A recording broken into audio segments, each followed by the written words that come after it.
Saudara, dalam konferensi pers tadi, Patrick Kluivert, pelatih timnas Indonesia ini menyatakan bahwa pemain lokal ini sudah baik dan jika digembleng terus mereka bisa akan menjadi jantung pemain timnas kita. Ini yang juga ingin saya lempar pertanyaan ke Bung Joy. Pernyataannya seperti itu, tapi nanti dalam realisasi ketika memilih starting 11 begitu, pemain-pemain line up yang nantinya akan ikut dalam pertandingan, nanti akan seperti apa menurut Bung Joy? Akan seperti kebutuhan yang dia pikirkan dan kebutuhan tim serta siapa lawan yang akan dihadapi. Jadi tidak akan berpatok pada ini diaspora, ini lokal, begitu? Tidak ya? Sudah pasti tidak. Itu apalagi Indonesia ini masih harus berjuang kan. Semua poin itu sangat penting. Sehingga tidak ada lagi sebetulnya diskursus tentang berapa persen pemain lokal, berapa persen pemain diaspora yang harus main. Nggak ada diskusi itu. Diskusinya adalah saya butuh menang, tim ini butuh menang, saya butuh semua pemain dalam kondisi prima dan sesuai dengan pola permainan, rencana, strategi yang sudah ditetapkan oleh tim pelatih gitu loh. Jadi bukan soal ini harus diaspora, ini harus atau enggak harus lokal, enggak seperti itu gitu loh. Dan untuk pemain lokal dia pasti akan lihat karena dia pasti akan sudah menerima raportnya. Betul. Dia sudah menerima raport Ramadan Sananta, raportnya gini, dia akan lihat.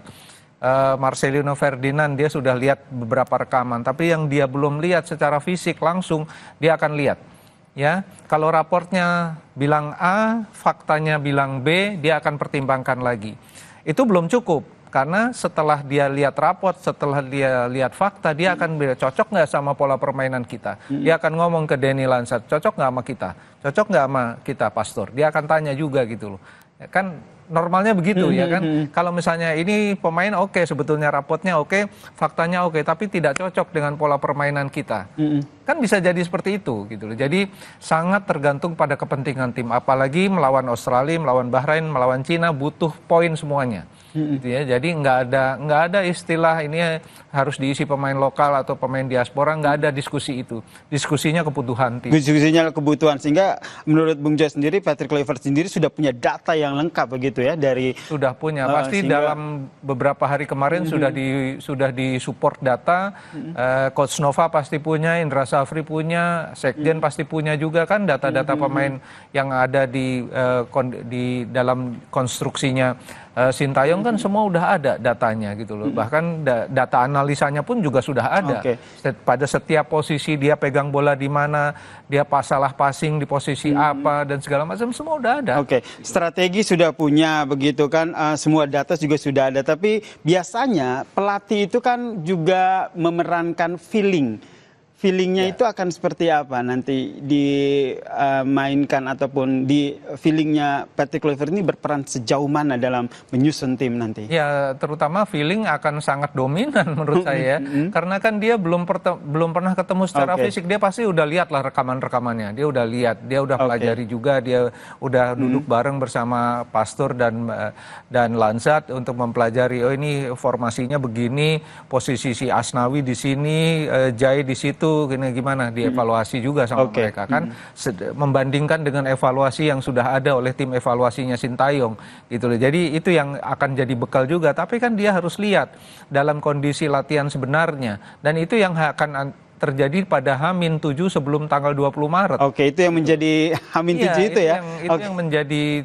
yang menjadi hari-hari paling krusial pada semua yang sudah direncanakan oleh. Apakah terrealisasi dengan baik atau tidak? Betul, karena dia kan harus menerapkan di latihan. Saya juga ingin nanya ke Mas Ilham. Mas Ilham, dengan hadirnya Patrick Kluivert tentu saja harapan kita menang, minimal lolos di kualifikasi. Tapi sebelum itu terjadi tentu ada hal-hal yang harus dipersiapkan oleh Patrick Kluivert. Menurut Anda, apa yang harus dilakukan dengan kerjasama tim, baik dengan pelatih maupun pemain? Usai jeda ya Mas Ilham, jawabnya. Breaking News Kompas TV akan kami hadirkan usai jeda. Tetaplah bersama kami.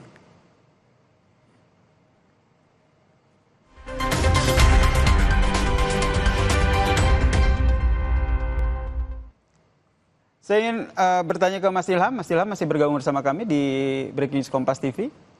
Mas Ilham, tadi Patrick Kluivert bilang bahwa di tengah tekanan seperti ini dia tidak mungkin bekerja sendiri, butuh kerjasama dari tim pelatih, kemudian dari federasi dan juga kita nih sebagai pendukung. Mas Ilham sendiri apa yang ingin disampaikan sehingga benar-benar pendukung timnas Indonesia ini bisa memberikan energi positif lah, sehingga Patrick Kluivert tidak di bawah tekanan dalam menghadapi persiapan menuju ke kualifikasi nanti. Sekali lagi ya, buat Coach Patrick, welcome to the jungle. Jadi tugas Anda ini sangat berat sekali lagi. 2 bulan untuk melawan Australia di Sydney dan Bahrain di GBK. Jadi kalau untuk apa yang harus Coach Patrick Kluivert lakukan ya, mungkin Coach Patrick Kluivert ini kan datang ketika ada sebuah inkonsisten dari timnas gitu ya, entah itu drama atau dinamika yang bisa hadir ya di timnas kemarin, dan akhirnya Coach Patrick datang sebagai obat penawar gitu ya, inkonsisten timnas gitu. Jadi kita juga harus melihat juga ya, di grup C ini nggak hanya Indonesia aja ya yang inkonsisten ya. Bahrain, Cina, Australia, bahkan Arab Saudi juga bisa dibilang inkonsisten juga. Jadi Lagra Indonesia ini melihat pergantian Coach Patrick ini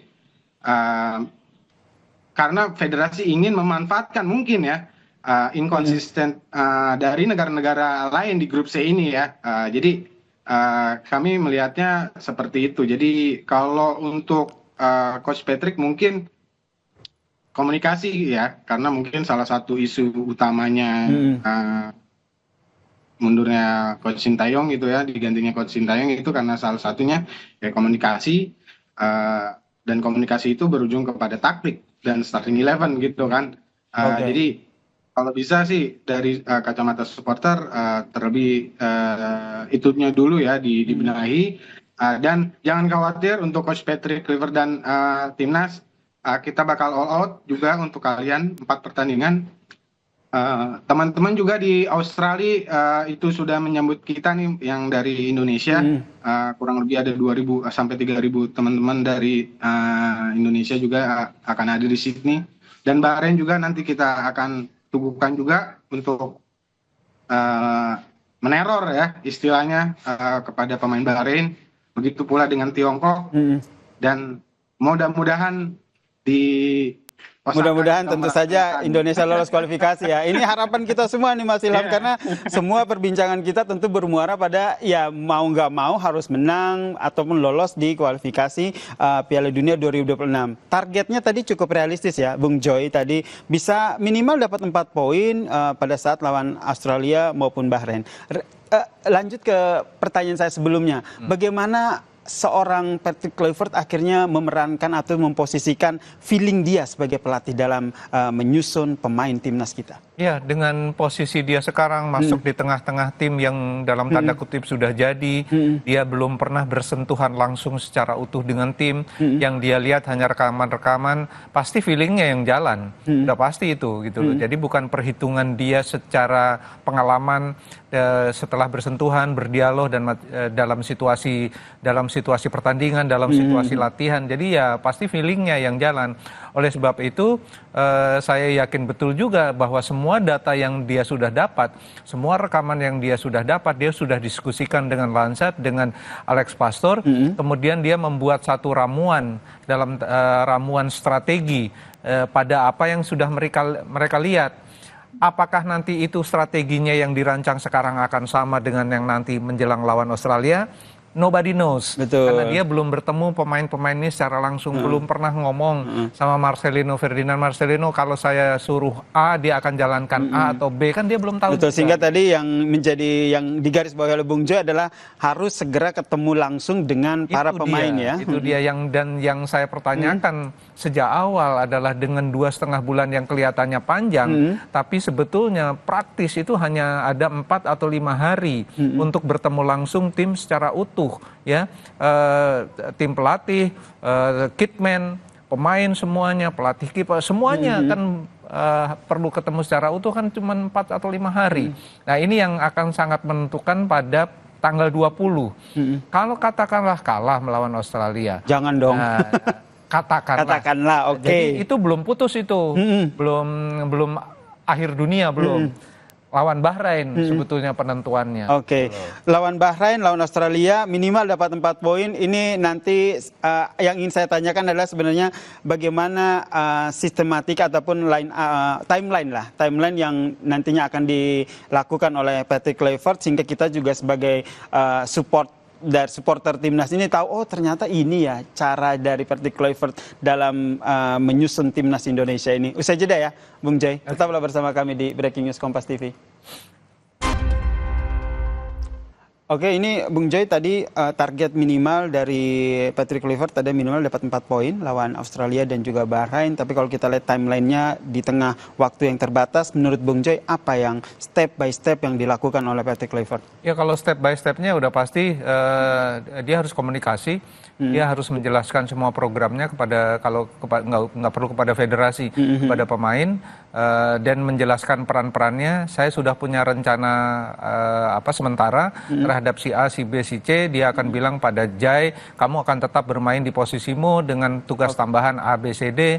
Dia akan ngomong sama si Verdong dan macam-macam. Dia akan ngomong hal yang sama menurut saya. Baik, harapan kita bersama ya dengan kehadiran Patrick Kluivert ini Indonesia minimal dapat 4 poin pada saat melawan Australia dan juga Bahrain. Terima kasih pengamat sepak bola Bung Joy telah bergabung bersama kami di Kompas TV dan juga ada Ilham Harahap divisi media dan komunikasi dari La Grande Indonesia telah bergabung bersama kami di Breaking News Kompas TV. Dan saudara, demikianlah Breaking News Kompas TV. PSSI akhirnya memperkenalkan pelatih timnas Indonesia yang baru yaitu Patrick Kluivert. Terima kasih, sampai jumpa.